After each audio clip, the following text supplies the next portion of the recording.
সামনে রমজান, ইফতারে এরকম একটা ইউনিক চপের রেসিপি থাকলে ইফতার পুরো জমে যাবে। আসসালামু আলাইকুম প্রিয় দর্শক, সবাইকে অনেক অনেক শুভেচ্ছা জানিয়ে শুরু করছি আমার আজকের রেসিপি। তো আমার আজকের রেসিপি হচ্ছে আলু ও ডিম দিয়ে একটা ইউনিক চপের রেসিপি। তো চলুন দেখে নেওয়া যাক কীভাবে আমি এই রেসিপিটি তৈরি করি। একটা বোল নিয়ে নিয়েছি, এর মধ্যে এখানে 3টে আলু সেদ্ধ করে নিয়েছি। ম্যাশারের সাহায্যে খুব ভালোভাবে ম্যাশ করে নেব।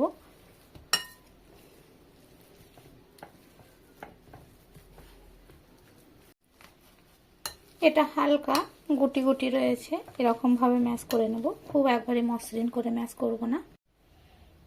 দিয়ে দেব এর মধ্যে পেঁয়াজ কুচি, দিয়ে দিচ্ছি 2টো কাঁচা লঙ্কা কুচি, দিয়ে দিচ্ছি চাট মশলা হাফ চামচ, গোলমরিচের গুঁড়ো দিচ্ছি হাফ চামচ, লবণ দিয়ে দেব স্বাদ মতো। এখানে দিয়ে দিচ্ছি ধনে পাতা কুচি আর পুদিনা পাতা কুচি, দিয়ে দেব অল্প কিছুটা চিলি ফ্লেক্স, আর দিয়ে দেব এখানে 2টো পেঁয়াজ কুচি করে ব্রেস্তা করে নিয়েছি, দিয়ে দিচ্ছি হাফ লেবুর রস।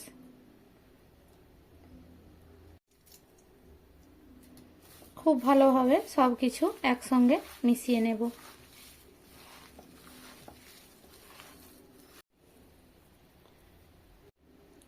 সব কিছু মিশিয়ে নেওয়ার পর এখানে দিয়ে দিচ্ছি 2টো সেদ্ধ করা ডিম কিউব করে কেটে রেখেছি, এগুলো দিয়ে দেব।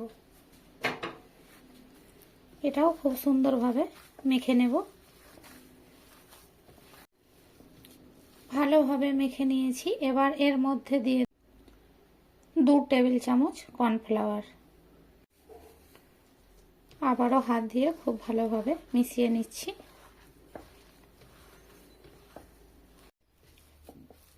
সব কিছু খুব ভালোভাবে মিশিয়ে নিয়েছি। এক সাইডে এটা সরিয়ে নেব। এখানে 4টে ব্রেড নিয়ে নিয়েছি, এই ধারগুলো কেটে বাদ দেব।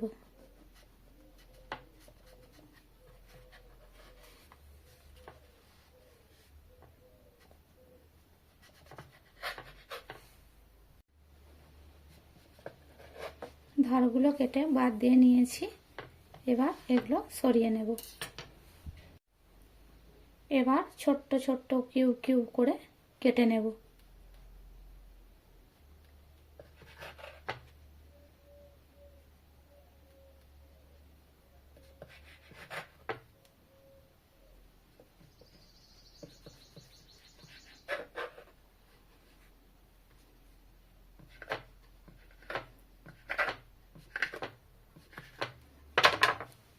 ঠিক এভাবে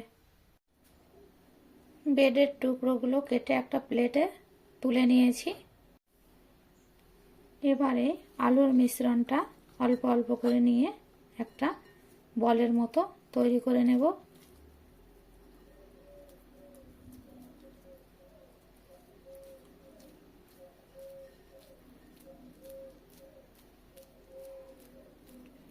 এভাবে এরকমভাবে তৈরি করে নিয়েছি। এরপর একটা ব্যাটার তৈরি করে নেব। একটা বোল নিয়েছি, এর মধ্যে নিয়ে নিচ্ছি হাফ কাপ ময়দা, কিছুটা পানি অ্যাড করে একটা ব্যাটার তৈরি। ঠিক এরকম পাতলা একটা ঘনত্বের ব্যাটার তৈরি করে নেব। দেখেই বুঝতে পারছেন, ঠিক এভাবে। এবার এই আলু এর মধ্যে দিয়ে কোট করে নেব।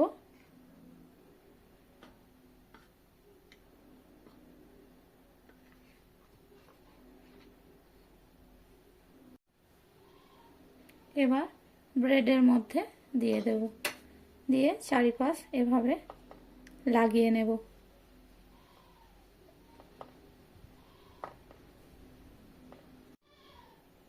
হাত দিয়ে চেপে চেপে ঠিক এভাবে একটা ইউনিক চপের রেসিপি তৈরি করে নিলাম। একইভাবে আলুর বলগুলো ময়দায় কোট করে আবারও এই ব্রেডের মধ্যে ঠিক এভাবে লাগিয়ে নিচ্ছি। একইভাবে এটাকেও তৈরি করে নিয়েছি। এবারে প্রত্যেকটা ঠিক এইভাবেই তৈরি করে নিচ্ছি। সবগুলো ঠিক একইভাবে তৈরি করে নিয়েছি। এবার গ্যাসের চুলা অন করে পর্যাপ্ত পরিমাণে তেল দিয়ে তেল গরম করে নিয়েছি।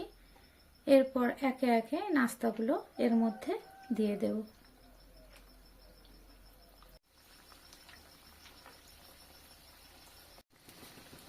এক পিঠ ভাজা হয়ে গেছে, এবার অপর পিঠটি উল্টে দেব।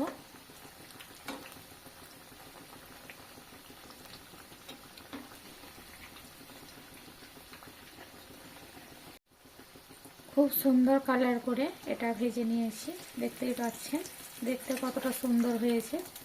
এবার তুলে নেব।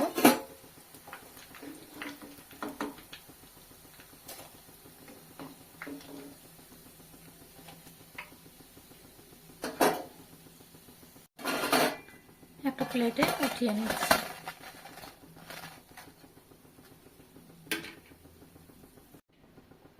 বাকিগুলো ঠিক একইভাবে ভেজে তুলে নেব।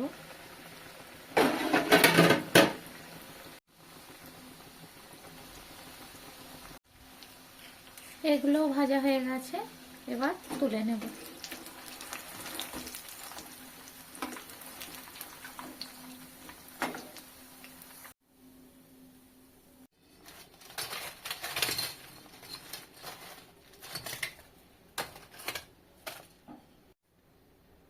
ইউনিক একটা চপের রেসিপি দেখলেন তো, কত সহজেই তৈরি হয়ে গেল। তো আমার রেসিপি যদি আপনাদের ভালো লাগে অবশ্যই কমেন্ট করে জানাবেন। আর আমার চ্যানেলে নতুন বন্ধু হয়ে থাকলে অবশ্যই চ্যানেলটি সাবস্ক্রাইব করে পাশে থাকার অনুরোধ রইল। দেখা হবে পরের কোনো ভিডিওতে। ততক্ষণ ভালো থাকবেন, সুস্থ থাকবেন। আল্লাহ হাফেজ।